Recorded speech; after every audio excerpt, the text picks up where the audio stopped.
So last chapter, we looked at how America has been building up its industries, its big business, and America has been becoming very wealthy. But America is not yet considered to be a world power yet. The world powers of the world, England, France, and Spain, which you remember from last year, were still the three biggest powers when colonization began. So now, America's going to go after the weakest of those three.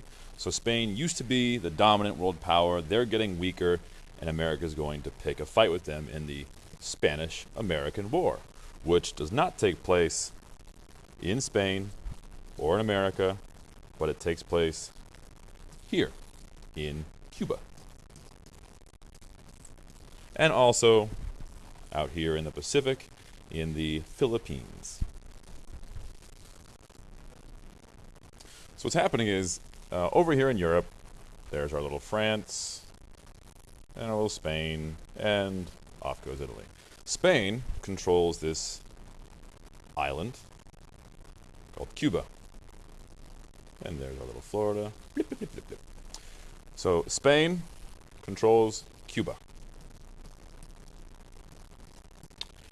Now there are people in Cuba, these rebels,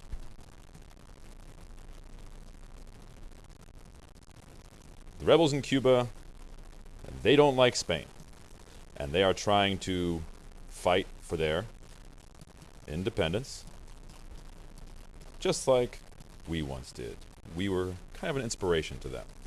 So these people, the rebels, fighting against Spain. So we kind of like these guys. We think, aw, they remind us of us. Teardrop. Wasn't the same for other folks down south, Cuba.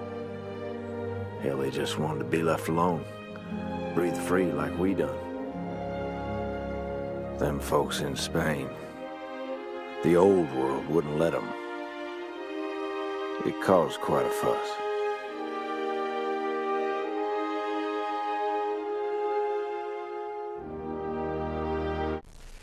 But the problem is America has a lot of money invested in Cuba. Things like sugar. So there's my little sugar cubes. So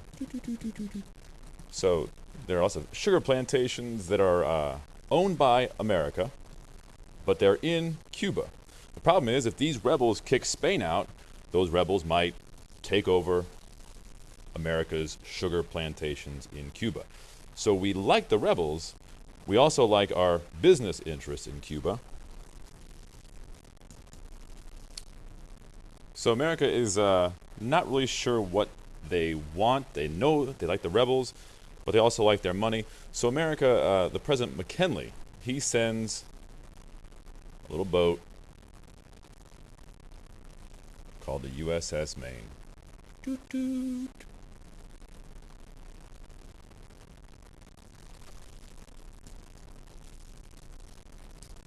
This is the USS Maine.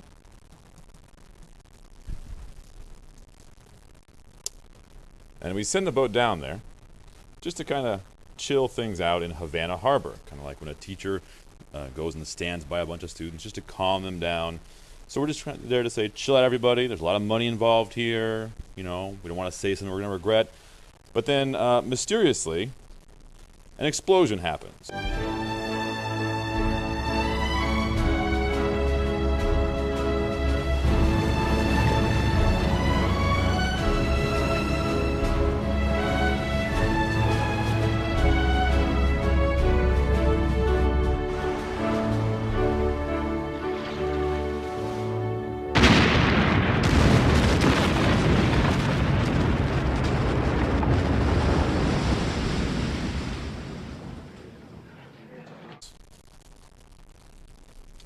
And the USS Maine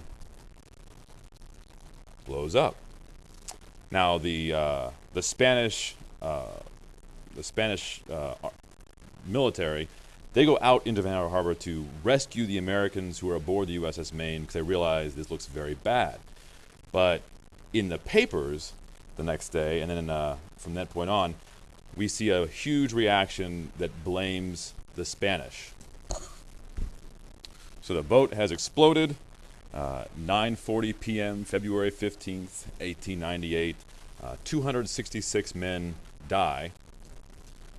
And in the papers, we call these yellow journals because one of the first cartoons, the Yellow Kid, was kind of seen as a kind of a low-class cartoon, and it was printed in certain papers, and those are the kind of papers that publish things like the Spanish are responsible for this, the Spanish did this, and we call those yellow journals. And they got America ramped up and demanding a war.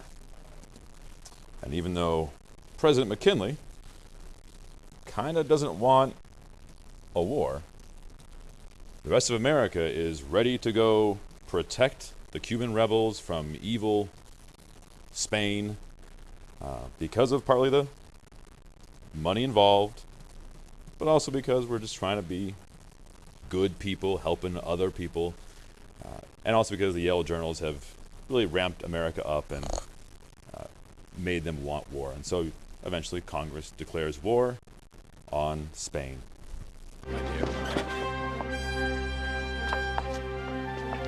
An urgent dispatch, sir. This time of night? Are you Mr. Hurst? Of course I'm Hurst. An urgent message from Washington.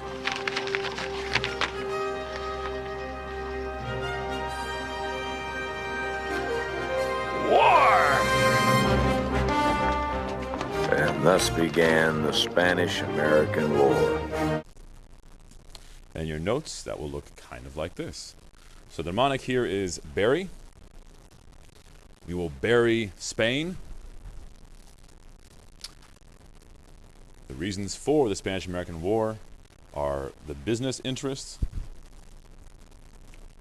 Sorry, I'm missing my heading here. So let's make sure that we are clear that these are the reasons for the Spanish American War.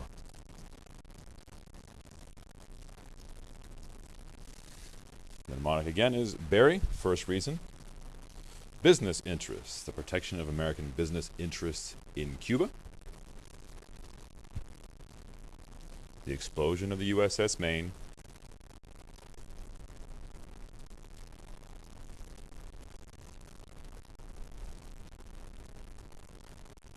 And the rising tensions between Spain and the United States as a result of the sinking of the USS Maine in Havana Harbor.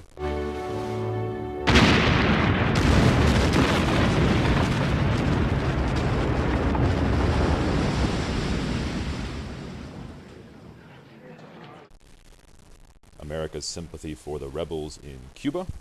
Down south, Cuba. Hell, they just wanted to be left alone. Breathe free like we done.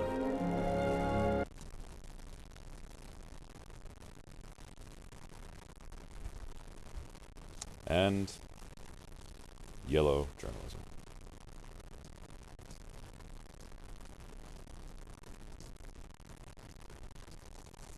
Exaggerated news reports of events. Teddy Roosevelt, we'll look at him next lesson.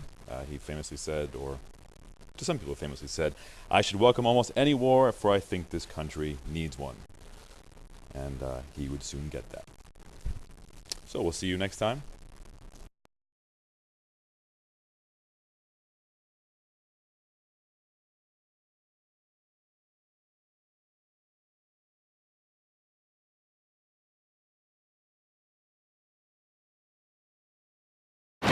Come on! In the event, remember the man!